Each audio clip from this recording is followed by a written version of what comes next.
रामकृष्ण हरी मित्रांनो, जगद्गुरू संत तुकाराम महाराज सांगतात, शुद्ध बीजापोटी फळे रसाळ गोमटी, मुखी अमृताची वाणी देह वेचावा कारणी, सर्वांगे निर्मळ चित्त जैसे गंगा जळ, तुका म्हणे जाती ताप दर्शने विश्रांती.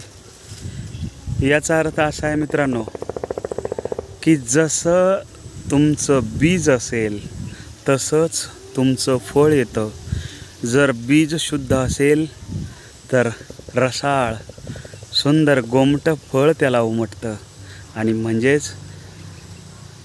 चांगल्याला चांगलं आणि वाईटाला वाईट प्राप्त होतं. हा सिद्धांत तुकोबर आहे. विविध दृष्टांतांना इथं समजून सांगतात.